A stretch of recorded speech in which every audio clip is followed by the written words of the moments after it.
Hello everyone, welcome to shine India RK tutorial. నేను మీ RK Sunny. Friends, మనము Indian politics సంబంధించినటువంటి క్లాసెస్ని ప్రతిరోజు కూడా మనం చెప్పుకుంటున్నాము. సో ఈరోజు మనము రాష్ట్ర ప్రభుత్వం యొక్క విధాన పరిషత్ గురించి చూద్దాము. ఓకేనా? శాసనసభ గురించి మనము ఆల్రెడీ ప్రీవియస్ క్లాస్లో చెప్పుకున్నాము. అంతేకాకుండా కేంద్ర ప్రభుత్వం గురించి కూడా ప్రీవియస్ క్లాస్లో చెప్పుకున్నాము. కేంద్ర ప్రభుత్వము, రాష్ట్రపతి, పార్లమెంట్, ఓకేనా, ఉపరాష్ట్రపతి గురించి కావచ్చు, ప్రధానమంత్రి, మంత్రిమండలి, అన్ని అంశాల గురించి కూడా చెప్పుకున్నాం ఫ్రెండ్స్. ఓకేనా? అందరూ కూడా చూడండి ఫ్రెండ్స్, అన్నీ కూడా ప్లేలిస్ట్లో ప్రొవైడ్ చేశాను నేను. మన ఛానల్లో ప్లేలిస్ట్లో అన్ని క్లాసెస్కి సంబంధించిన వీడియోస్ అనేవి ఉంటాయి. గ్రూప్ 1, గ్రూప్ 2 లెవెల్లో ఉంటాయి ఫ్రెండ్స్ ప్రతి క్లాస్ కూడా. సో అలా ప్రిపేర్ చేయడానికి గల కారణం ఏంటంటే అన్ని పోటీ పరీక్షలకు ప్రిపేర్ అవుతున్న అభ్యర్థులకు ఉపయోగకరంగా ఉండడానికి. ఓకేనా ఫ్రెండ్స్? ఈ యొక్క క్లాసెస్ వింటే కనుక మీరు ఏ ఎగ్జామ్నైనా ఈజీగా క్రాక్ చేయగలుగుతారు. ఓకేనా ఫ్రెండ్స్? పాలిటీ చాలా ఇంపార్టెంట్. ప్రతి కాంపిటేటివ్ ఎగ్జామ్ని తీసుకున్నా కూడా పాలిటీ నుంచి హైయెస్ట్ క్వశ్చన్స్ రావడం అనేది జరుగుతుంది ఫ్రెండ్స్. ఎవరు కూడా మిస్ చేయొద్దు. రెగ్యులర్గా వీడియోస్ని ఫాలో అవ్వండి. ఓకే? సో విధాన పరిషత్ రాజ్యాంగాన్ని రూపొందించే కాలం నాటికి కేవలం 6 రాష్ట్రాలలో మాత్రమే విధాన పరిషత్తులు కలవు. కొంతమంది అన్ని రాష్ట్రాలలో విధాన పరిషత్లను, ఓకేనా, పరిషత్లను ఏర్పాటు చేయాలని ప్రతిపాదించగా, మరికొంతమంది, అంతేకాకుండా కొంతమంది ఆర్థికవేత్తలు లైక్ హెచ్వి కామత్ వంటి వారు ఉన్న వాటిని రద్దు చేయాలని కూడా పేర్కొన్నారు ఫ్రెండ్స్. అయితే మన రాజ్యాంగ నిర్మాతలు మాత్రం ఈ విషయంలో మధ్య మార్గాన్ని అనుసరించారు. మధ్య మార్గం అంటే ఒకవైపు పాజిటివ్గా, నెగిటివ్గా కూడా. అంటే రాష్ట్రాలలో విధాన పరిషత్ల ఏర్పాటు విషయము రాజ్యాంగ నిర్మాతలు రాష్ట్రాల యొక్క ఇష్టానికి వదిలివేసినారు. అనగా ఆ రాష్ట్ర విధానసభ యొక్క తీర్మానాన్ని అనుసరించి మాత్రమే పార్లమెంట్ తీర్మానం చేసి ఏర్పాటు చేస్తుంది. అదేవిధంగా రద్దు కూడా చేస్తుంది. అంటే ఇష్టానుసారం అంటే ఒక రాష్ట్రానికి విధాన పరిషత్ అవసరము అనుకుంటే ఏర్పాటు చేసుకోవచ్చు. దాన్ని పార్లమెంటు ఆమోదిస్తుంది. ఒకవేళ మాకు అవసరం లేదు అన్నా కూడా దాన్ని రద్దు అయినా చేసే అధికారం కూడా పార్లమెంట్కు ఉంటుంది. అది మొత్తం కూడా రాష్ట్రం యొక్క శాసనసభ యొక్క లేదా విధానసభ యొక్క తీర్మానంపై ఆధారపడి ఉంటుంది ఫ్రెండ్స్. నెక్స్ట్ వన్, 169వ అధికరణం. ఒక రాష్ట్రంలో విధాన పరిషత్ను ఏర్పాటు చేయాలన్నా రద్దు చేయాలన్నా విధానసభ 2/3 మెజారిటీతో తీర్మానం ఆమోదించి పంపిన తర్వాత పార్లమెంట్ సాధారణ మెజారిటీతో రాష్ట్ర అధిష్టానాన్ని అనుసరించి ఈ నిర్ణయం అనేది తీసుకోవడం జరుగుతుంది. అంటే మొత్తం కూడా మనం చెప్పుకున్నట్లుగా రాష్ట్రం యొక్క ఇష్టానుసారమే, ఓకేనా, ఇష్టానుసారమే విధాన పరిషత్ ఉండాలా లేదా అనేది డిసైడ్ అవ్వడమే జరుగుతుంది. పార్లమెంట్లో 2/3, ఓకేనా, 2/3 మెజారిటీతో ఆమోదించిన తర్వాత ఈ యొక్క నిర్ణయం అనేది తీసుకోవడం జరుగుతుంది. నెక్స్ట్ వన్, 171వ అధికరణ. విధాన పరిషత్ల నిర్మాణాన్ని గురించి తెలియజేస్తుంది. విధాన పరిషత్ సభ్యులు 5 పద్ధతుల ద్వారా ఎన్నికవుతారు ఫ్రెండ్స్. ఓకేనా? ఎన్ని పద్ధతులు? 5 పద్ధతులు. విధాన పరిషత్ బహుళ వర్గాలకు ప్రాతినిధ్యం వహించే సభగా పేర్కొంటారు. బహుళ వర్గాలు అంటే అన్ని వర్గాలకు చెందినటువంటి వ్యక్తులు ఉంటారు. పరిషత్ సభ్యుల సంఖ్యను పార్లమెంటే నిర్ణయిస్తుంది. 1950 ప్రజా ప్రాతినిధ్య చట్టము ప్రకారము విధాన పరిషత్ సభ్యుల సంఖ్య కనిష్టంగా 40, గరిష్టంగా విధానసభ సభ్యుల సంఖ్యలో 1/3 మించరాదు. అంటే కనిష్టం తక్కువలో తక్కువ 40 మంది ఉంటారు. ఓకేనా? గరిష్టంగా విధానసభలో ఎంతమంది అయితే ఉంటారో వారిలో, అంటే 3 ఉన్నట్లయితే అందులో ఫర్ ఎగ్జాంపుల్ 30 మెంబర్స్ ఉంటే 10 మెంబర్స్ ఖచ్చితంగా విధాన పరిషత్లో ఉండాలి అని చెప్పేసి ఈ చట్టం ద్వారా 1950 ప్రజా ప్రాతినిధ్య చట్టం ద్వారా పేర్కొనడం జరిగింది. నెక్స్ట్ వన్, వివిధ విధాన పరిషత్ సభ్యుల సంఖ్యలు ఏ విధంగా ఉన్నాయి చూద్దాం. అత్యధికంగా ఉత్తరప్రదేశ్లోనే ఉంటాయి ఫ్రెండ్స్, గుర్తుపెట్టుకోవాలి. అక్కడ 99+1 చైర్మన్తో కలిపి మొత్తం 100 మంది సభ్యులు ఉంటారు విధాన పరిషత్లో. ఓకేనా? మరి మన తెలంగాణ మరియు మన ఆంధ్రప్రదేశ్లో ఏ విధంగా ఉంది? ఆంధ్రప్రదేశ్లో వచ్చేసి 58 మంది సభ్యులు, తెలంగాణలో 40. ఇవి రెండు గుర్తుంచుకుంటే సరిపోతుంది. ప్లస్ హైయెస్ట్ ఎక్కడ ఉన్నారో గుర్తుంచుకోండి. ఉత్తరప్రదేశ్లో హైయెస్ట్, తెలంగాణ రాష్ట్రంలో 40, ఆంధ్రప్రదేశ్ రాష్ట్రంలో 58 మంది ఉన్నట్లుగా మనము చెప్పుకోవచ్చు. నెక్స్ట్ వన్, విధాన పరిషత్ సభ్యుల్ని ఎన్నుకునే పద్ధతి ఏ విధంగా ఉంటుందో చూద్దాం. మొత్తం సభ్యులలో 1/3 మందిని రాష్ట్ర విధానసభ సభ్యులు నైష్పత్తిక ప్రాతినిధ్య పద్ధతిపై ఎన్నుకుంటారు. Important question. నెక్స్ట్, మొత్తం సభ్యులలో 1/3 వంతు మందిని స్థానిక స్వపరిపాలనా సంస్థల ప్రతినిధులు నైష్పత్తిక ప్రాతినిధ్య పద్ధతిన ఎన్నుకోవడం అనేది జరుగుతుంది. నెక్స్ట్, సో ఇందులో గ్రామ పంచాయతీ సర్పంచ్లకు ఎమ్మెల్సీ ఎన్నికల్లో ఓటు హక్కు లేదు. ఇంపార్టెంట్ క్వశ్చన్ ఫ్రెండ్స్, చాలాసార్లు అడిగారు ఇది. విధాన పరిషత్కు ఎన్నిక కాబడే విధానసభకి ఎన్నుకునే సభ్యులలో కింది వారికి ఎవరికి ఓటు హక్కు ఉండదు అని చెప్పేసి చాలాసార్లు ఎగ్జామ్లో అడిగారు. సో గ్రామ పంచాయతీ సర్పంచ్లకు ఎమ్మెల్సీ ఎన్నికల్లో ఓటు హక్కు లేదు. ఓకేనా. నెక్స్ట్, ఈ విషయము చట్ట సవరణ చేసే అధికారము పార్లమెంటుకు ఉంటుంది ఫ్రెండ్స్. ఓకేనా. ఈ విషయం పైన చట్ట సవరణ కేవలం పార్లమెంటుకు మాత్రమే ఉంటుంది. మొత్తం సభ్యులలో 1/6 వంతు మందిని గవర్నర్ నియమిస్తారు. ఓకేనా. సో అందులో ఎవరెవరు ఉంటారు? కళలు, సాహిత్యం, సైన్స్, సామాజిక సేవ, సహకార రంగాలలో ప్రఖ్యాతిగాంచిన వారిని పరిషత్లో నియమించడం అనేది జరుగుతుంది. నామినేటెడ్ అన్నట్టు వీళ్ళు. ఓకేనా. Important question. సో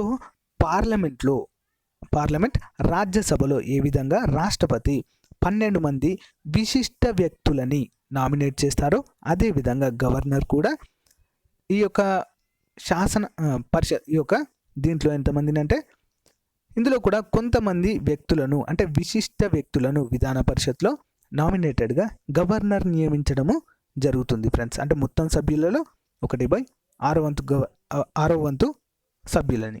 ఓకేనా. నెక్స్ట్ వన్, మొత్తం సభ్యులలో 1/12 వంతు మందిని రాష్ట్రంలోని ఉపాధ్యాయులు నైష్పత్తిక ప్రాతినిధ్య పద్ధతిన ఎన్నుకుంటారు. ఓకేనా. ప్రభుత్వ విద్యా సంస్థలలో పనిచేసే ఉపాధ్యాయులకు మాత్రమే ఓటు హక్కు అనేది ఉంటుంది. హై స్కూల్ నుంచి పై స్థాయిలో విద్యా సంస్థలలో అనగా ఉన్నత విద్యా సంస్థల్లో పనిచేసే వారికి మాత్రమే ఓటు హక్కు ఉంటుంది. నెక్స్ట్, 5వ పద్ధతి 1/12 వంతు. నెక్స్ట్, 1/12 వంతు మందిని రాష్ట్రంలోని పట్టభద్రులు ఎన్నుకుంటారు. ఓకేనా. పట్టభద్రులు అంటే ఎవరు? డిగ్రీ పూర్తి చేసిన 3 సంవత్సరాల తర్వాత మాత్రమే ఓటు హక్కు అనేది కల్పించడం జరుగుతుంది. ఓకేనా. పైన పేర్కొన్న పద్ధతుల్లో సవరణ చేసే అధికారం పార్లమెంటుకు మాత్రమే ఉంటుంది. ఎమ్మెల్సీగా పోటీ చేసేకు కనీస వయసు ఎంత ఉండాలి ఫ్రెండ్స్? 30 సంవత్సరాలు ఉండాలి. నెక్స్ట్ వన్, పదవి కాలము మరియు సమావేశాలు. విధాన పరిషత్ సభ్యుల కాల పరిమితి 6 సంవత్సరాలు. సభను మధ్యలోనే రద్దు చేయటకు అవకాశము లేదు. సో మనం కేంద్రంలో రాజ్యసభని ఏ విధంగా అయితే శాశ్వత సభ అని చెప్పుకున్నామో ఇక్కడ కూడా విధాన పరిషత్ కూడా శాశ్వత సభ, దీన్ని రద్దు చేసే అవకాశము లేదు. విధాన పరిషత్ కాలపరిమితిపై రాజ్యాంగంలో ఎలాంటి ప్రస్తావన లేదు. విధాన పరిషత్ను తాత్కాలికంగా రద్దు చేయుటకు అవకాశం లేదు, కానీ శాశ్వతంగా రద్దు చేయవచ్చును. ఓకేనా. అంటే మధ్యలో రద్దు చేయలేము, బట్ పూర్తిగా రద్దు చేయవచ్చు. మనం ముందుగా చెప్పుకున్నట్లుగా శాసనసభలో ఒక తీర్మానం చేసి దాన్ని పార్లమెంటుకు పంపిస్తే వాళ్ళు పార్లమెంట్లో దీన్ని సాధారణ ఓటింగ్ పద్ధతి ద్వారా ఓకేనా రద్దు చేయవచ్చు. నెక్స్ట్ 1950 ప్రజా ప్రాతినిధ్య చట్టం ప్రకారము పరిషత్ సభ్యుల పదవీ కాలము 6 సంవత్సరాలుగా నిర్ణయించడం జరిగింది. విధాన పరిషత్ మొత్తం స్థానాలకు ఒకేసారి ఎన్నికలు నిర్వహించరు. సభ్యులు కూడా మొత్తం ఒకేసారి పదవి విరమణ చేయరు ఫ్రెండ్స్. ఓకేనా. ప్రతి 2 సంవత్సరాలకు ఒకసారి పరిషత్లోని 1/3 వంతు మంది సభ్యులు పదవి విరమణ చేయగా అయితే అంతే సంఖ్యలో ఎన్నికలు కూడా నిర్వహించడం జరుగుతుంది. సేమ్ ఫ్రెండ్స్, రాజ్యసభలో ఏ విధంగా అయితే ప్రతి 2 సంవత్సరాలకు ఒకసారి 1/3 వంతు సభ్యులు పదవి విరమణ చేస్తారు. 1/3 వంతు అంటే ముగ్గురిలో ఒకరు ఖచ్చితంగా, అంటే 30 మందిలో 10 మంది ఆ విధంగా అన్నట్టు. ఓకేనా. సో అలా చేస్తే మళ్ళీ కొత్తగా ఖాళీ ఏర్పడినటువంటి స్థానాలలో మళ్ళీ ఎన్నికలు నిర్వహించడము జరుగుతుంది. నెక్స్ట్ వన్, విధాన పరిషత్ను నిరంతర సభగాను శాశ్వత సభగాను మనము పేర్కొనవచ్చు. విధాన సభను తాత్కాలికంగా రద్దు చేయవచ్చు, కానీ శాశ్వతంగా రద్దు చేయలేము ఒకేసారి మధ్యలో. ఓకేనా. నెక్స్ట్ 174వ అధికరణ, రాష్ట్ర శాసనసభ సమావేశాలను ఏర్పాటు చేసే అధికారము, దీర్ఘకాలిక వాయిదా వేయు అధికారము, విధాన సభను రద్దు చేసే అధికారము గవర్నర్కి కలదు. నెక్స్ట్ వన్ 183వ అధికరణ, విధాన పరిషత్ చైర్మన్ తన రాజీనామా పత్రాన్ని డిప్యూటీ చైర్మన్కు ఇవ్వాలి. అదేవిధంగా డిప్యూటీ చైర్మన్ తన రాజీనామా పత్రాన్ని చైర్మన్కి ఇవ్వవలసి ఉంటుంది. నెక్స్ట్ 183వ అధికరణ ప్రకారము విధాన పరిషత్ చైర్మన్ తన రాజీనామా పత్రాన్ని సో డిప్యూటీ చైర్మన్కి అదేవిధంగా డిప్యూటీ చైర్మన్ రాజీనామా పత్రాన్ని చైర్మన్కి ఇవ్వాలని చెప్పేసి తెలుసుకున్నాము. సో చైర్మన్ డిప్యూటీ చైర్మన్లు ఏ కారణం చేత అయినా తన విధాన పరిషత్ సభ్యత్వాన్ని కోల్పోయినట్లయితే వారు తమ పదవులను కూడా కోల్పోవడం జరుగుతుంది. విధాన పరిషత్ ఒక సాధారణ తీర్మానం ద్వారా చైర్మన్ మరియు డిప్యూటీ చైర్మన్ల పదవి నుంచి తొలగించవచ్చును. నెక్స్ట్ 184వ అధికరణ. ఈ అధికరణ ప్రకారము విధాన పరిషత్ సమావేశాలకు చైర్మన్ అధ్యక్షత వహిస్తారు. వారు సమావేశాలకు హాజరు కానిచో డిప్యూటీ చైర్మన్ అధ్యక్షత వహిస్తారు. వారు కూడా లేనిచో గవర్నర్చే నియమించబడిన వ్యక్తి అధ్యక్షత వహించడము జరుగుతుంది. వారు కూడా లేనిచో పరిషత్ సభ్యులచే ఎన్నుకోబడిన వ్యక్తి అధ్యక్షత వహించడం జరుగుతుంది ఫ్రెండ్స్. నెక్స్ట్ 185వ అధికరణ. విధాన పరిషత్ చైర్మన్ డిప్యూటీ చైర్మన్లపై అవిశ్వాస తీర్మానం ప్రవేశపెట్టబడి చర్చిస్తున్న సమయంలో ఎవరిపైన తీర్మానం ప్రవేశపెట్టబడితే వారు సమావేశాలకు అధ్యక్షత వహించరాదు. అవిశ్వాస తీర్మానంపై చర్చిస్తున్న సమయంలో చైర్మన్ డిప్యూటీ చైర్మన్ సమావేశాలకు హాజరు కావచ్చును, చర్చల్లో పాల్గొనవచ్చును. అదేవిధంగా సాధారణ సభ్యులుగా తమ ఓటు హక్కును కూడా ఉపయోగించుకోవచ్చును. ఓకేనా. సేమ్ మనం రాజ్యసభలో ఏ విధంగా అయితే చెప్పుకున్నామో ఇక్కడ కూడా సేమ్ ఉంటాయి ఫ్రెండ్స్. ఓకేనా. కేంద్ర ప్రభుత్వంలో అదేవిధంగా రాష్ట్ర ప్రభుత్వంలో లోక్సభ అయితే శాసనసభ, రాజ్యసభ విధాన పరిషత్, దట్స్ ఇట్, అంతే. సేమ్ ఉంటాయి, అక్కడ ఇక్కడ సేమ్ ఉంటాయి ఫ్రెండ్స్. నెక్స్ట్ 186వ అధికరణ. విధానసభ స్పీకర్ డిప్యూటీ స్పీకర్ల జీతభత్యాలను అదేవిధంగా విధాన పరిషత్ చైర్మన్ డిప్యూటీ చైర్మన్ జీతభత్యాలను రాష్ట్ర శాసనసభ నిర్ణయిస్తుంది. సో ఇంపార్టెంట్ ఇక్కడ. అక్కడ మాత్రం పార్లమెంట్ నిర్ణయిస్తే, అక్కడ లోక్సభ నిర్ణయిస్తే, ఇక్కడ మాత్రము రాష్ట్ర శాసనసభ నిర్ణయిస్తుంది. నెక్స్ట్ 187వ అధికరణం. విధానసభ విధాన పరిషత్ల యొక్క సచివాలయాల గురించి తెలుపుతుంది. విధానసభ యొక్క సచివాలయం స్పీకర్ ఆధీనంలో ఉంటుంది. దాని కార్యదర్శిని కూడా స్పీకరే నియామకం చేస్తారు. విధాన పరిషత్ యొక్క సచివాలయం చైర్మన్ ఆధీనంలో ఉంటుంది. దాని కార్యదర్శిని చైర్మన్ నియామకం చేస్తారు. గవర్నర్ను సంప్రదించిన తర్వాత మాత్రమే సభాధిపతులు కార్యదర్శుల నియామకం చేయడము జరుగుతుంది. సో వీరి ఆధీనంలో నియామక ప్రక్రియ ఉన్నప్పటికీ కూడా ముందుగా సంప్రదించాల్సింది గవర్నర్, రాష్ట్ర ప్రథమ పౌరుడైనటువంటి గవర్నర్ని తప్పనిసరిగా సంప్రదించవలసి ఉంటుంది. నెక్స్ట్ 190వ అధికరణం. శాసనసభ సభ్యులను అనర్హతకు గురి చేయుటను గురించి తెలుపుతుంది. సభ్యులు ఏకకాలంలో 2 సభలకు ప్రాతినిధ్యం వహించరాదు. అదేవిధంగా ఒక సభలో 2 చోట్ల నుండి ప్రాధాన్యము వహించరాదు. అలా జరిగిన పక్షంలో పార్లమెంట్ చేసే చట్టాన్ని అనుసరించి సభాధిపతి వారిని అనర్హులుగా ప్రకటించవచ్చు. ఓకేనా. సభాధిపతి అనుమతి లేకుండా 60 రోజుల పాటు వరుసగా సమావేశాలకు హాజరు కాని వ్యక్తులను కూడా అనర్హులుగా ప్రకటించవచ్చును friends. Important question. Next note. ఏకకాలంలో ఉభయ సభలలో సభ్యులుగా ఉండటాన్ని నిషేధ చట్టం 1950 ఆధారంగా సభాధిపతి నిర్ణయాన్ని ప్రకటించి సభ్యుల అనర్హతను నిర్ణయిస్తారు.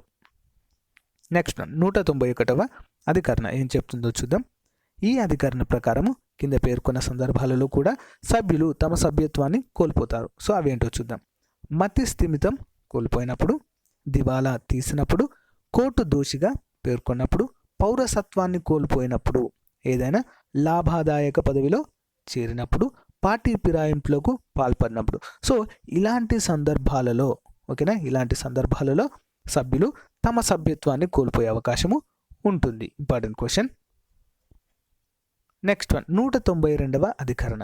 191వ అధికరణలో పేర్కొన్న కారణాలచే శాసనసభ్యులను అనర్హులుగా ప్రకటించే అధికారం గవర్నర్కు ఉంటుంది. అయితే ఎలక్షన్ కమిషన్ను సంప్రదించిన తర్వాత నిర్ణయం తీసుకుంటారు. ఈ విషయంలో ఎన్నికల కమిషన్ ఇచ్చిన సలహాను గవర్నర్ తప్పనిసరిగా పాటించవలసి ఉంటుంది. నెక్స్ట్ 193వ అధికరణ. సభలో సభ్యుడు కాకుండా ఓటు వేసిన వ్యక్తికి జరిమానా విధించబడుతుంది. అదేవిధంగా ఓ ఓటు చెల్లుబాటు కూడా కాదు. ఓకేనా. వారు ఏదైతే ఓటు వేశారో ఆ ఓటును చెల్లెందుగా పరిగణించడము జరుగుతుంది. ఎవరైతే సభలో సభ్యులు కాకుండా ఉంటారో వారు ఎవరైతే ఓటు వేస్తారో. ఓకేనా. 194వ అధికరణ. శాసనసభ సభ్యుల హక్కులు, సభా హక్కులు మరియు శాసనసభ నుంచి ఏర్పడిన కమిటీల యొక్క హక్కులు, అధికారాల గురించి ఈ యొక్క ఆర్టికల్ తెలియజేస్తుంది. సో దీనికి సంబంధించినటువంటి ML George versus Kerala court. So వీరి మధ్య జరిగినటువంటి ఒక వ్యాజ్యంలో 2010లో భారత సుప్రీంకోర్టు తీర్పునిస్తూ రాష్ట్ర శాసనసభలో ఏదైనా అంశంపై లేక బిల్లుపై ఓటింగ్ జరిగినప్పుడు సభలో జరిగిన ఓటింగ్ విధానంపై కానీ లేక పద్ధతిపై కానీ సభ్యులు ఏ కోర్టుకు కూడా సమాధానం చెప్పవలసిన అవసరం లేదు అని చెప్పేసి సుప్రీంకోర్టు తన తీర్పులో పేర్కొనడము జరిగింది ఫ్రెండ్స్. నెక్స్ట్ వన్ 190వ అధికరణ. శాసనసభల సభ్యుల యొక్క జీతభత్యాలను శాసనసభనే నిర్ణయిస్తుంది. ఓకేనా. నెక్స్ట్ వన్ 196వ అధికరణ. శాసనసభలో బిల్లులను ప్రవేశపెట్టడం ఆమోదించడానికి సంబంధించిన విధానాలను తెలుపుతుంది. విధానసభ విధాన పరిషత్ల మధ్య గల సంబంధాలను గురించి కూడా తెలుపుతుంది. నెక్స్ట్ 198వ అధికరణ. ద్రవ్య బిల్లులను శాసనసభలో ప్రవేశపెట్టడం ఆమోదించడానికి సంబంధించిన విధి విధానాలను తెలుపుతుంది ఫ్రెండ్స్. రాష్ట్రంలో ఒక బిల్లు ద్రవ్య బిల్లు అయినది కానిది విధానసభ స్పీకర్ నిర్ణయిస్తారు. ఆర్థిక బిల్లును శాసనసభలో ప్రవేశపెట్టడానికి ముందు గవర్నర్ అనుమతి పొందాలి. గవర్నర్ అనుమతి లభించిన తర్వాత ఆ బిల్లును విధానసభలోనే మొదటగా ప్రవేశపెట్టాలి. ఇంపార్టెంట్ క్వశ్చన్ ఫ్రెండ్స్, ఎగ్జామ్లో వచ్చే అవకాశం ఉన్నటువంటి క్వశ్చన్ ఇక్కడ. ఓకేనా. ద్రవ్య బిల్లును మొదటగా ఏ సభలో ప్రవేశపెట్టాలి? శాసనసభలోనే ప్రవేశపెట్టాలి. అంతేకాకుండా దీనిని ద్రవ్య బిల్ల కాదా అని నిర్ణయించేది స్పీకర్. ద్రవ్య బిల్లును సభలో ప్రవేశపెట్టే ముందు ఎవరు అనుమతి పొందాలి? గవర్నర్ అనుమతి. Important questions. నెక్స్ట్ 199వ అధికరణ. ద్రవ్య బిల్లుల యొక్క నిర్వచనం తెలుపుతుంది. రాష్ట్ర సంఘటిత నిధి రాష్ట్ర శాసనసభ ఆధీనంలో ఉంటుంది. సంఘటిత నిధిలో డబ్బు జమ చేయడం, సంఘటిత నిధి నుంచి ఖర్చు కోసం నిధిని తీసుకోవడం జరగాలన్న శాసనసభ చట్టము చేయాలి. దానికోసము ఉద్దేశించిన ఏ బిల్లునైనాను ద్రవ్య బిల్లుగానే పేర్కొంటాము ఫ్రెండ్స్. ఓకేనా. నెక్స్ట్ వన్ 200వ అధికరణ. రాష్ట్ర శాసనసభ ఆమోదించిన బిల్లులకు గవర్నర్ ఆమోదం తెలపడం ద్వారా అవి శాసనాలుగా రూపొందుతాయి. ఒకవేళ తిరస్కరించినచో శాసనసభ రెండవసారి ఆమోదించి పంపినప్పుడు గవర్నర్ తప్పనిసరిగా ఆమోదించవలసిన అవసరం ఉంటుంది. సేమ్ లోక్సభలో కూడా అదే విధంగా ఉంటుంది ఫ్రెండ్స్. ద్రవ్య బిల్లును ఎప్పుడైతే రాష్ట్రపతికి పంపిస్తారో రాష్ట్రపతి దాన్ని వెనక్కి పంపిస్తే రెండవసారి ఆమోదించి పంపినప్పుడు మాత్రం ఖచ్చితంగా ఆమోదించాల్సి ఉంటుంది. ఓకేనా. Next one note.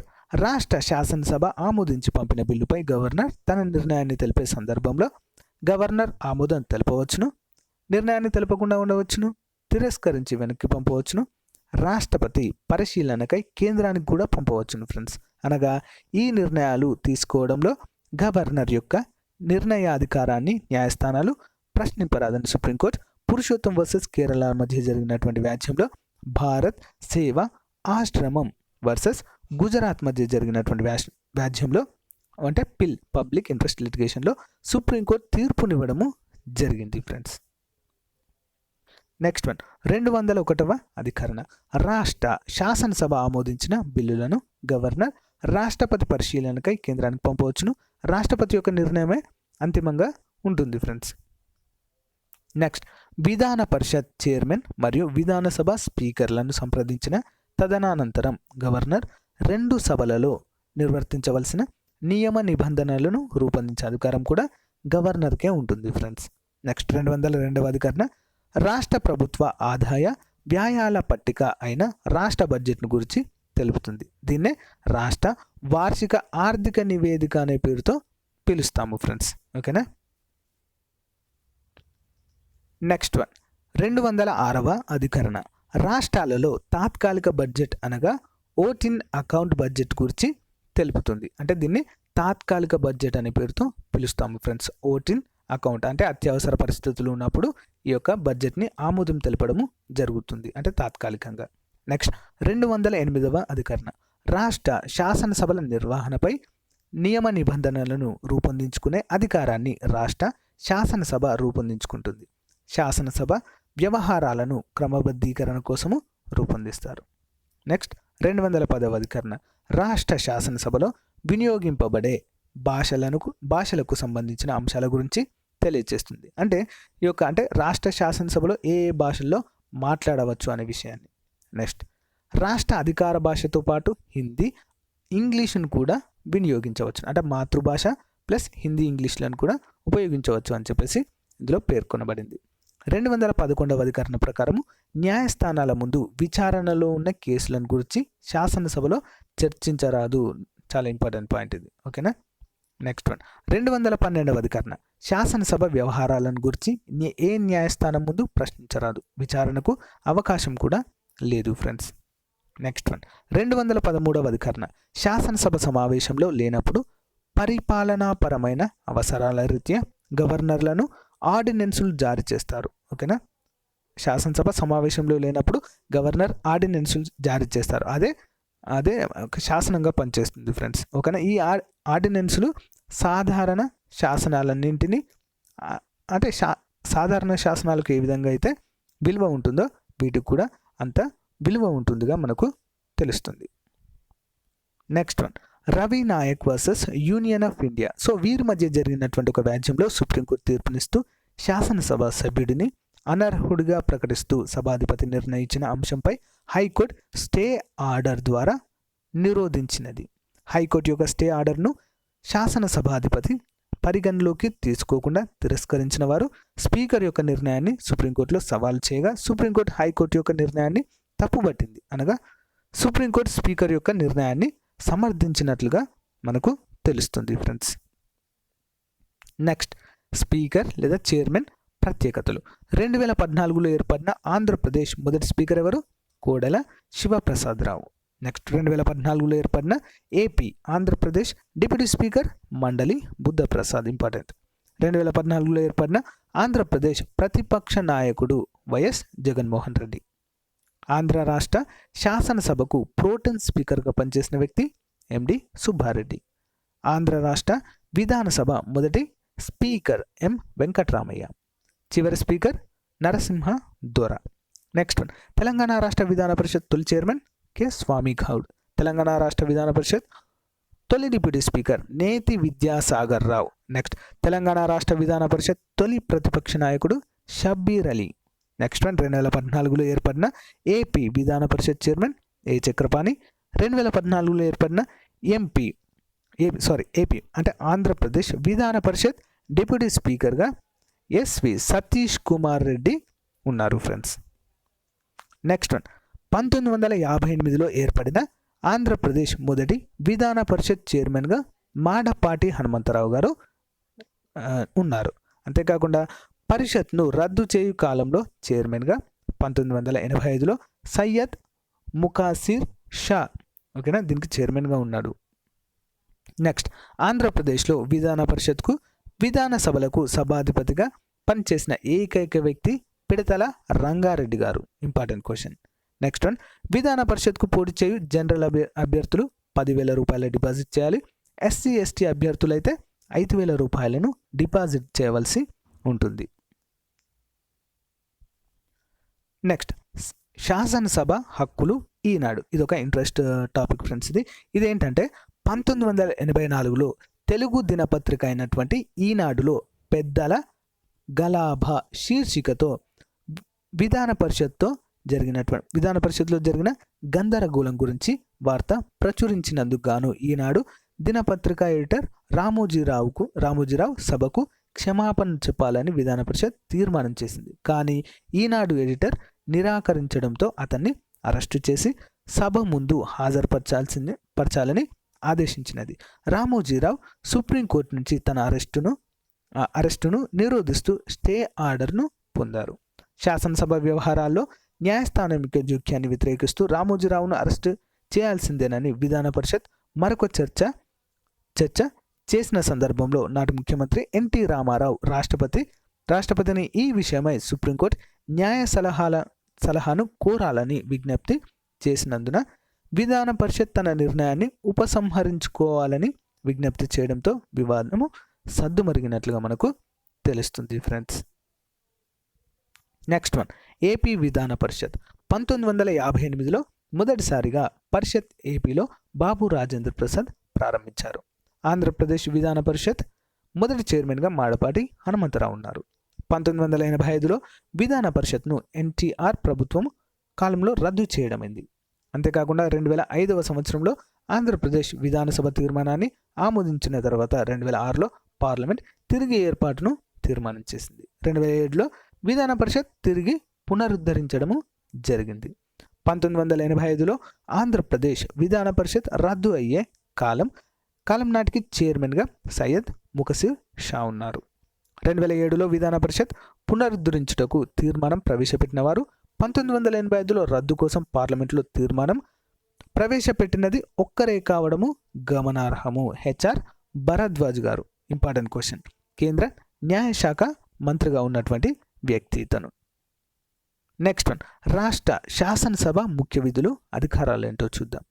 రాష్ట్ర పరిపాలనకు అవసరమైన శాసనాలను శాసనసభ రూపొందిస్తుంది.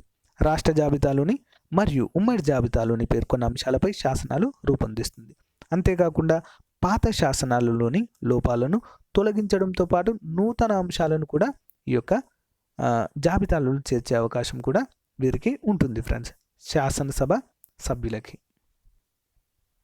నెక్స్ట్ వన్, రాష్ట్ర ప్రభుత్వంపై అదుపును కలిగి ఉంటుంది. ప్రశ్నోత్తరాల ద్వారా కోత తీర్మానాలు, వాయిదా తీర్మానాలు, అవిశ్వాస తీర్మానాలు, అభిశంస తీర్మానాల ద్వారా శాసనసభ రాష్ట్ర ప్రభుత్వంపై అదుపును కలిగి ఉంటుంది మరియు నియంత్రణ చేస్తుంది. శాసన కమిటీల ద్వారా తన ప్రభావాన్ని చూపుతుంది. రాష్ట్రంలో విధింపబడే పన్నులకు సంబంధించిన చట్టాలను రూపొందించడంతో పాటు రాష్ట్ర వార్షిక ఆర్థిక నివేదికపై బడ్జెట్ను ఆమోదిస్తుంది. అదేవిధంగా రాష్ట్ర సంఘటిత నిధిపై అధికారాన్ని కలిగి ఉండటము ఆర్థిక నిధులను నెరవేరుస్తుంది ఫ్రెండ్స్. ఓకేనా, ఆర్థిక విధులను నెరవేరుస్తుంది. అంతేకాకుండా భారత రాజ్యాంగాన్ని సవరించే సందర్భాలలో 3 పద్ధతులలో అనగా పార్లమెంట్ 2/3 వంతు మెజారిటీతో, అంతేకాకుండా దేశంలో 1/2 వంతు రాష్ట్రాల ఆమోదం కూడా తప్పనిసరిగా పొందాలి. ఓకేనా, రాష్ట్రాల ఆమోదం అనగా రాష్ట్ర శాసనసభ ఆమోదంగానే మనము ఇక్కడ పరిగణించాలి ఫ్రెండ్స్. ఓకేనా, ఒక రాష్ట్రం యొక్క ఆమోదం అంటే కేవలం శాసనసభ యొక్క ఆమోదం మాత్రమే. నెక్స్ట్ వన్, భారత రాష్ట్రపతి ఎన్నుకునే ఎలక్టోరల్ కాలేజీ యందు రాష్ట్ర విధానసభ సభ్యులు భాగమై ఉంటారు. రాజ్యసభ సభ్యులు రాష్ట్రాలలో విధానసభ సభ్యులే ఎన్నుకోవడం తద్వారా ఎన్నిక విధులను కూడా నిర్వర్తిస్తుంది. ఓకేనా, ఇంపార్టెంట్. నెక్స్ట్, కాగ్ యొక్క నివేదిక, కంప్ట్రోలర్ అండ్ ఆడిటర్ జనరల్ యొక్క నివేదిక, రాష్ట్ర పబ్లిక్ సర్వీస్ కమిషన్ యొక్క నివేదికలను చర్చించి ఆమోదించే బాధ్యత శాసనసభపై ఉంటుంది ఫ్రెండ్స్. నెక్స్ట్ వన్, భారత రాష్ట్రపతి శాసనసభగా ఉంటుంది. నెక్స్ట్, చట్టబద్ధ సంస్థలను ఏర్పాటు చేసే అధికారము శాసనసభకు ఉంటుంది. రాష్ట్ర ప్రభుత్వంలోని ఉన్నత పదవుల్లోని వారిపై వచ్చే అవినీతి ఆరోపణలను విచారించే లోకయుక్త వంటి సంస్థలను చట్టబద్ధ సంస్థలుగా ఏర్పాటు చేయవచ్చు. నెక్స్ట్, రాష్ట్ర ప్రభుత్వం యొక్క నిర్ణయాలపై లేక శాసన శాఖ రూపొందించిన శాసనాలను అమలు పరిచే సందర్భంలో ఆరోపణలను విచారించే అధికారాన్ని శాసనసభే కలిగి ఉంటుంది. నెక్స్ట్ వన్, రాష్ట్ర ప్రజల యొక్క సమస్యలను చర్చించే ఉన్నత ప్రజాభిప్రాయ చర్చా వేదికగా ఇది పనిచేస్తుంది ఫ్రెండ్స్. ఓకేనా, సమస్యలను కేవలం చర్చించడం మాత్రమే కాకుండా పరిష్కార మార్గాలను కూడా ఇది చూపిస్తుంది ఫ్రెండ్స్. ఓకేనా. నెక్స్ట్ వన్, శాసనసభ ముఖ్య అధికారాలు. శాసనసభ ముఖ్య అధికారాలు రాష్ట్ర పరిపాలనకు అవసరమైన శాసనాలను రూపొందించడం ఇది ఒక ప్రాథమిక విధి ఫ్రెండ్స్. నెక్స్ట్, రాష్ట్ర జాబితాలోని ఉమ్మడి జాబితాలో ఉన్నటువంటి అంశాలపై శాసనాలు చేస్తుంది. రాష్ట్ర ప్రభుత్వంపై అదుపును కలిగి ఉంటుంది. రాష్ట్ర ప్రభుత్వంపై రాష్ట్ర అదుపు కలిగి ఉంటుంది. నెక్స్ట్, రాష్ట్ర మంత్రిమండలి శాసనసభ్యుల జీతభత్యాలను కూడా నిర్ణయిస్తుంది ఫ్రెండ్స్ శాసనసభ. నెక్స్ట్, స్థానిక సంస్థలకు సంబంధించిన చట్టాలను రూపొందిస్తుంది. బడ్జెట్తో సహా అన్ని రకాల ఆర్థిక విధానాలను ఆమోదిస్తుంది. 265వ అధికరణ ప్రకారము రాష్ట్ర శాసనసభ చట్టము చేయనిదే రాష్ట్రంలో పన్నులు విధింపరాదు. రాష్ట్రపతి రాజ్యసభ సభ్యుల ఎన్నికలలో పాల్గొనే అధికారం కూడా వీరికి ఉంటుంది. రాజ్యాంగ సవరణ ప్రక్రియ 3వ పద్ధతిలో ఉంటుంది ఫ్రెండ్స్. నెక్స్ట్ వన్, 10వది, రాష్ట్రంలో ఎన్నికలకు సంబంధించిన చట్టాలకు సవరణలు చేస్తుంది. రాష్ట్ర స్థాయిలో వెనుకబడిన వర్గాలకు కల్పించే ప్రత్యేక రిజర్వేషన్లపై చట్టాలను రూపొందిస్తుంది. రాష్ట్రంలో ఉన్నత ప్రజాభిప్రాయము వేదికగా కూడా ఇది మనకు పనిచేస్తుంది. నెక్స్ట్ వన్, పార్లమెంట్తో పోల్చినప్పుడు రాష్ట్ర శాసనసభ ఎలాంటి న్యాయాధికారాలు కలిగి ఉండదు ఫ్రెండ్స్. ఓకేనా, important question. Next one, Vidhan Sabha మరియు విధాన పరిషత్ అధికారాల మధ్య ఉన్నటువంటి ముఖ్యమైన వ్యత్యాసాలు ఏంటో చూద్దాం ఫ్రెండ్స్. రాష్ట్రాలలో ఏర్పాటు చేసే విధానసభ, విధాన పరిషత్ల ముఖ్య అధికారాల విషయంలో పరిషత్కు ఎలాంటి ప్రాధాన్యత ఉండదు ఫ్రెండ్స్. ఓకేనా, ఇంపార్టెంట్. ఓన్లీ విధాన సభకు మాత్రమే ఎక్కువ అధికారాలు ఉంటాయి. జస్ట్ కేవలం నామమాత్రమైనదిగా విధాన పరిషత్ ఉంటుంది. నెక్స్ట్, రాష్ట్రాలలో విధాన పరిషత్ను ఏర్పాటు చేయడాన్ని వ్యతిరేకించిన వారు హెచ్వి కామత్. నెక్స్ట్, రాష్ట్ర ప్రభుత్వము మంత్రిమండలిలో ఏర్పాటు విషయంలో, ఓకేనా, రాష్ట్ర ప్రభుత్వము ఏర్పాటు విషయంలో ఏ విధంగా ఉంటుంది? విధానసభ సాధించే మెజారిటీని అనుసరించి రాష్ట్రంలో ప్రభుత్వం ఏర్పడుతుంది. రాష్ట్ర ప్రభుత్వము విధానసభకు మాత్రమే సమిష్టి బాధ్యత వహిస్తుంది. ఓకేనా. నెక్స్ట్, విధానసభ విశ్వాస తీర్మానము ద్వారా ప్రభుత్వాన్ని అధికారం నుంచి తొలగించవచ్చును. ప్రభుత్వం ప్రవేశపెట్టే బిల్లులు విధానసభలో వీగిపోయిన, ప్రతిపక్షాలు ప్రవేశపెట్టిన బిల్లులు నెగ్గిన ప్రభుత్వం రాజీనామా చేయాలి ఫ్రెండ్స్. విధానసభ కోత తీర్మానాల వంటి అంశాల ద్వారా రాష్ట్ర ప్రభుత్వాన్ని అదుపులో ఉంచగలుగుతుంది. రాష్ట్ర ప్రభుత్వ భవిష్యత్తును విధానసభ మాత్రమే నిర్ణయించుకోగలదు. ఈ విషయంలో పరిషత్కు ఎలాంటి ప్రాధాన్యత ఉండదు ఫ్రెండ్స్. నెక్స్ట్ వన్, సాధారణ బిల్లుల విషయంలో ఏ విధంగా ఉంటుందో చూద్దాం. సాధారణ బిల్లుల్ని ఏ సభలోనైనా ప్రవేశపెట్టవచ్చును. విధానసభ ఆమోదించి పంపిన సాధారణ బిల్లుపై పరిషత్ 3 నెలల్లోగా తన అభిప్రాయాన్ని తెలపాల్సి ఉంటుంది. విధానసభ నిర్ణయాన్ని పరిషత్ అంగీకరించినచో గవర్నర్ ఆమోదంకు పంపుతారు. విధానసభ పంపిన బిల్లుపై పరిషత్ 3 నెలల్లోగా తన నిర్ణయాన్ని తెలపకపోయినా లేదా తిరస్కరించిన, సవరణలు సూచించిన సభ తిరస్కరించినట్లుగానే భావించాలి. పరిషత్ తిరస్కరించిన బిల్లులు తిరిగి విధానసభకు చేరుతాయి. Important question. నెక్స్ట్, విధానసభ సవరణలతో కానీ యథావిధిగా కానీ రెండవసారి ఆమోదించి పరిషత్కు పంపగా ఆ బిల్లుపై పరిషత్ నెల రోజుల్లోగా నిర్ణయం తెలపాలి.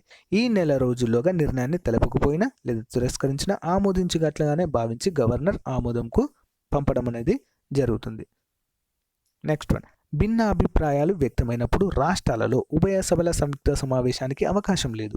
ఓకేనా, ఇక్కడ ఉభయ సభల సంయుక్త సమావేశము అనేది ఉండదు ఫ్రెండ్స్. కేవలం కేంద్రంలో మాత్రమే ఉంటుంది. లోక్సభ మరియు రాజ్యసభలను సంయుక్త సమావేశాలకు రాష్ట్రపతి ఆహ్వానిస్తారు. ఓకేనా, ఇక్కడ అలాంటి అవకాశము లేదు. నెక్స్ట్, సాధారణ బిల్లులను విధాన పరిషత్ 4 నెలల వరకు నిలిపివేయగలుగుతుంది.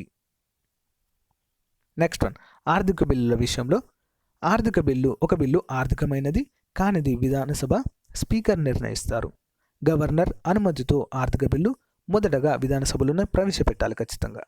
నెక్స్ట్, విధానసభ ఆమోదించి పంపినటువంటి ఆర్థిక బిల్లులపై పరిషత్ 14 రోజుల్లోగా తన నిర్ణయం అనేది తెలపాలి. ఆర్థిక బిల్లుల్ని పరిషత్ తిరస్కరించిన లేక సవరణలు సూచించిన విధానసభ రెండవసారి ఆమోదించినచో పరిషత్కు పంపకుండానే గవర్నర్ ఆమోదంకు పంపవచ్చును ఫ్రెండ్స్. నెక్స్ట్ వన్, ఆర్థిక బిల్లుల్ని వీటో చేయ అధికారం గవర్నర్కు కూడా లేదు ఫ్రెండ్స్. ఓకేనా, అంత ఇంపార్టెంట్ అన్నట్టు ఆర్థిక బిల్లులు. నెక్స్ట్, ఆర్థిక బిల్లులపై విధానసభ తిరుగులేని ఆధిపత్యాన్ని కలిగి ఉంటుంది. నెక్స్ట్, రాజ్యాంగ సవరణల విషయంలో ఏ విధంగా ఉంటుందో చూద్దాం. విధాన పరిషత్ గల హక్కులు. భారత రాజ్యాంగ సవరణ ప్రక్రియలో అనుసరించే 3వ పద్ధతిలో రాష్ట్రాల ఆమోదము అనగా రాష్ట్ర శాసనసభల ఆమోదము అనగా విధానసభల ఆమోదంగానే పరిగణిస్తారు. విధాన పరిషత్ సవరణ ప్రక్రియలో పాల్గొనే అవకాశము లేదు. నెక్స్ట్, ఎన్నికల విషయంలో రాష్ట్రపతిని ఎన్నుకునే ఎలక్టోరల్ కాలేజీలో ఎమ్మెల్యేలు మాత్రమే సభ్యులు. ఎమ్మెల్సీలకు ఓటు హక్కు లేదు ఫ్రెండ్స్. రాజ్యసభ సభ్యులను ఎమ్మెల్యేలు మాత్రమే ఎన్నుకుంటారు. విధాన పరిషత్ సభ్యులను ఎన్నుకునే అధికారము ఎమ్మెల్యేలకు కలదు. ఎంపీలను ఎన్నుకోగలిగే అవకాశము ఎమ్మెల్యేలకు మాత్రమే ఉంటుంది. రాజ్యసభ మరియు లోక్సభ సభ్యులను ఇద్దరిని ఎన్నుకునే అధికారం ఎమ్మెల్యేలకు మాత్రమే ఉంటుంది ఫ్రెండ్స్. ఎమ్మెల్సీలకు ఉండదు. నెక్స్ట్, విధాన పరిషత్ భవిష్యత్ నిర్ణయం. ఒక రాష్ట్రంలో విధాన పరిషత్ను ఏర్పాటు చేయాలన్నా రద్దు చేయాలన్నా విధానసభ తీర్మానము ముఖ్యమైనది.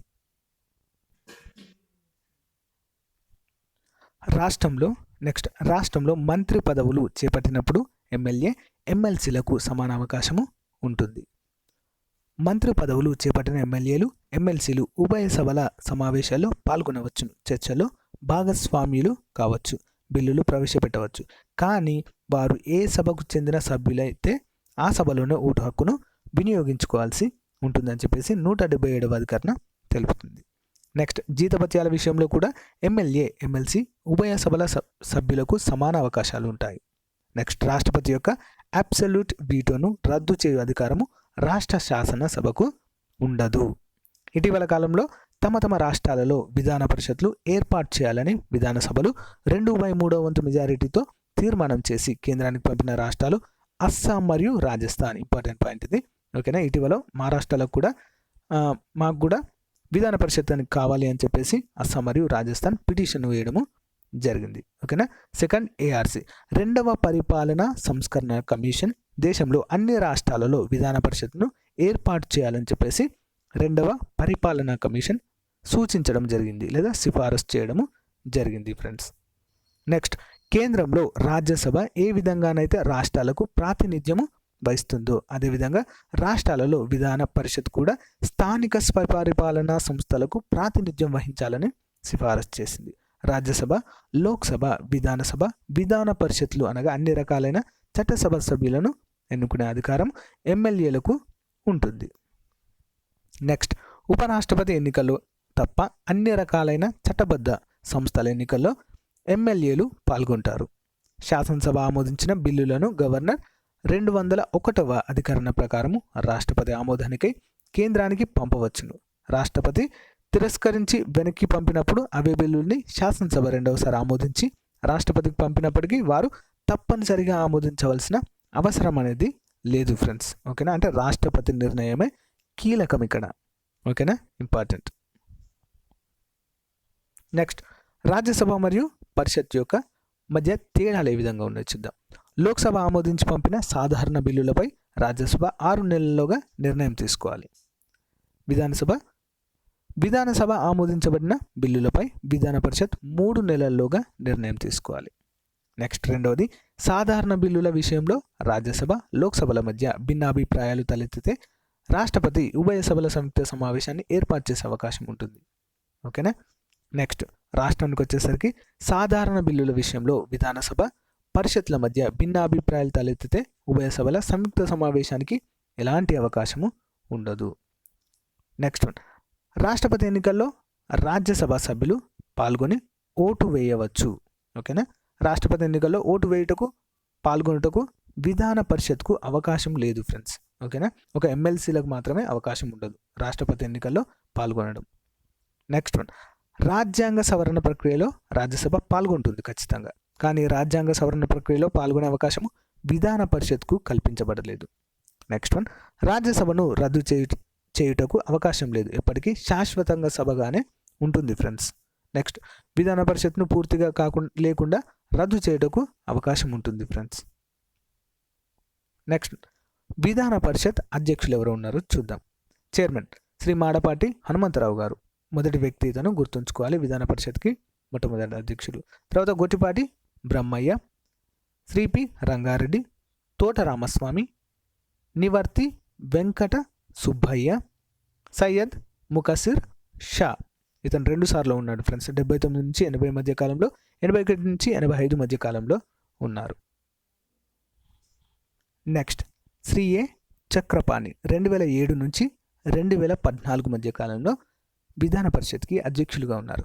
సో ఫ్రెండ్స్, ఇది 81 నుంచి 85 వరకు సయ్యద్ ముకసిర్ షా ఉన్నారు ఫ్రెండ్స్. తర్వాత దాన్ని ఎన్టీఆర్ కాలంలో రద్దు చేయడం జరిగింది. ఓకేనా, తర్వాత మళ్ళీ దాన్ని 2007 నుంచి 14 మధ్య కాలంలో మళ్ళీ పునరుద్ధరించడము జరిగింది, అంటే మళ్ళీ ఏర్పాటు చేశారు విధాన పరిషత్ని. ఓకేనా, విభజన తర్వాత ఆంధ్రప్రదేశ్ మొదటి విధాన పరిషత్ చైర్మన్గా ఏ చక్రపాణి ఉన్నారు. అంతేకాకుండా తెలంగాణ రాష్ట్రం గురించి చూసినట్లయితే మొదటి విధాన పరిషత్ చైర్మన్గా కె స్వామి గౌడ్. ఓకేనా, వీరిద్దరు కూడా ఆంధ్ర మరియు తెలంగాణ ప్రాంతాలకు విధాన పరిషత్ చైర్మన్స్గా ఉన్నారు. నెక్స్ట్ వన్, విధాన పరిషత్ డిప్యూటీ చైర్మన్స్. మొట్టమొదటి వ్యక్తి జిఎన్ రాజు, తర్వాత ఎం ఆనందం, తర్వాత ఏ సత్యనారాయణ, సయ్యద్ ముకసిర్ షా. నెక్స్ట్ కేశవరావు, కె కేశవరావు, తర్వాత పాంచజన్యం, తర్వాత ఏ చక్రపాణి మళ్ళీ. అంతేకాకుండా మళ్ళీ పునరుద్ధరించిన తర్వాత అంటే మళ్ళీ తిరిగి ఏర్పాటు చేసిన తర్వాత మొట్టమొదటి చైర్మన్గా మహమ్మద్ జానీ ఉన్నారు. అంతేకాకుండా 2014 నేతి విద్యాసాగర్ రావు. ఓకేనా, 2011 నుంచి 14 వరకు కూడా నేతి విద్యాసాగర్ రావు ఉన్నారు. నెక్స్ట్ విభజన తర్వాత ఆంధ్రప్రదేశ్ మొదటి విధాన పరిషత్ డిప్యూటీ చైర్మన్గా ఎస్వి సతీష్ కుమార్ రెడ్డి ఉన్నారు. అదేవిధంగా తెలంగాణ విషయానికి వచ్చినట్లయితే మొదటి విధాన పరిషత్ డిప్యూటీ చైర్మన్గా శ్రీ నేతి విద్యాసాగర్ రావు గారిని తీసుకోవడము జరిగింది ఫ్రెండ్స్. సో గమనిక, 1985లో తెలుగుదేశం ప్రభుత్వము విధాన పరిషత్ను రద్దు చేసి తిరిగి 2007లో పునరుద్ధరించినట్లుగా తెలుస్తుంది మనకి. నెక్స్ట్ రాష్ట్ర శాసనసభ అధికార పరిధిపై గల పరిమితులు ఏంటో చూద్దాం. ఇంపార్టెంట్.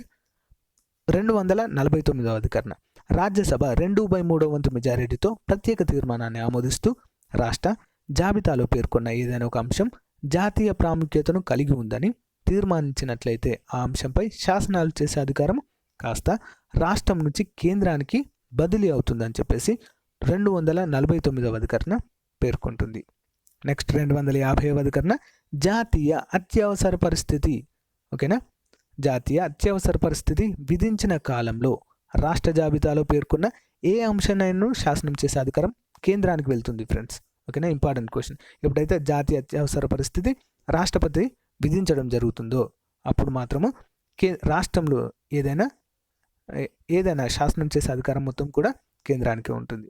నెక్స్ట్ 356వ అధికరణ రాష్ట్రపతి పాలన విధించినటువంటి రాష్ట్రం యొక్క పరిపాలన కోసం కేంద్రమే శాసనాలను రూపొందిస్తుంది. నెక్స్ట్ 357వ అధికరణ ప్రకారము రాష్ట్రాలలో రాజ్యాంగ యంత్రాన్ని చక్కదిద్దడం కోసము కేంద్రం పార్లమెంటు ద్వారా చట్టబద్ధమైనటువంటి చర్యలను చేపట్టవచ్చును.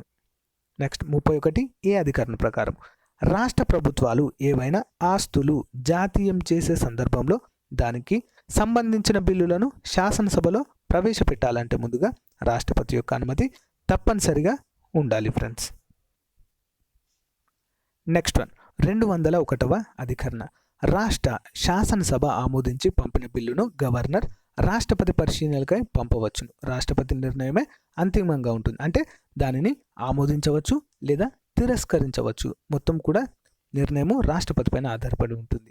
నెక్స్ట్ 254వ అధికరణ ఉమ్మడి జాబితాలో పేర్కొన్న ఏదైనా ఒక అంశంపై కేంద్రం మరియు రాష్ట్రాలు ఒకేసారి పరస్పర విరుద్ధమైన శాసనాలు చేసినట్లయితే కేంద్రం యొక్క శాసనమే నెగ్గుతుంది.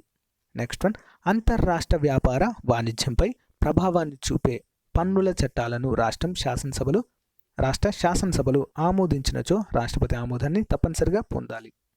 నెక్స్ట్ 248వ అధికరణ ప్రకారము అవశిష్ట అంశాలపై కేంద్రం రూపొందించే శాసనాలను రాష్ట్రాలు తప్పనిసరిగా పాటించవలసి ఉంటుంది. నెక్స్ట్ 253వ అధికరణ విదేశాలతో లేదా అంతర్జాతీయ సంస్థలతో కేంద్ర ప్రభుత్వం కుదుర్చుకున్న ఒప్పందాలను మన దేశంలో అమలుపరిచే సందర్భంలో పార్లమెంట్ రూపొందించిన శాసనాలను రాష్ట్రాలు తప్పనిసరిగా గౌరవించి అమలుపరచాలి అని చెప్పేసి మనకు 253వ అధికరణ తెలుపుతుంది ఫ్రెండ్స్. ఓకేనా, చాలా ఇంపార్టెంట్ ఇది కూడా. ఓకే ఫ్రెండ్స్, ఇంతటితో మనము రాష్ట్రము అంటే రాష్ట్రాలకు సంబంధించినటువంటి విధాన సభను చెప్పుకున్నాము. విధాన పరిషత్ గురించి కూడా మనము ఈ క్లాస్లో చర్చించడము జరిగింది. అదేవిధంగా స్పీకర్ వ్యవస్థ, డిప్యూటీ స్పీకర్ వ్యవస్థ కూడా మనము క్లియర్గా చర్చించుకున్నాం ఫ్రెండ్స్. చాలా చాలా ఇంపార్టెంట్. సో కేంద్ర ప్రభుత్వంలో చూసాము, అంతేకాకుండా రాష్ట్ర ప్రభుత్వానికి సంబంధించిన అంశాలు కూడా మనము చర్చించడము జరిగింది ఫ్రెండ్స్. ఓకేనా. సో ఫ్రెండ్స్, నా క్లాస్ కనుక మీకు నచ్చినట్లయితే లైక్ చేయండి, షేర్ చేయండి మీ ఫ్రెండ్స్తో కూడా. నా వీడియోస్ని మొదటిసారి చూస్తున్నట్లయితే తప్పకుండా సబ్స్క్రైబ్ చేయండి. పక్కకున్న బెల్ ఐకాన్ని ప్రెస్ చేయడం ద్వారా మీరు నోటిఫికేషన్స్ పొందవచ్చు ఫ్రెండ్స్. ఓకేనా ఫ్రెండ్స్, చాలా వీడియోస్ ఇప్పటివరకు చాలా క్లాసెస్ అన్ని టాపిక్స్ పైన చేయడం జరిగింది ఫ్రెండ్స్. అన్నీ కూడా ప్లేలిస్ట్లో ప్రొవైడ్ చేశాను, ఒకసారి చూడండి ఫ్రెండ్స్. మీకు నచ్చినట్లయితేనే మీ ఫ్రెండ్స్తో షేర్ చేసుకోవచ్చు. ఓకేనా friends, thank you for watching. Have a nice day. By by.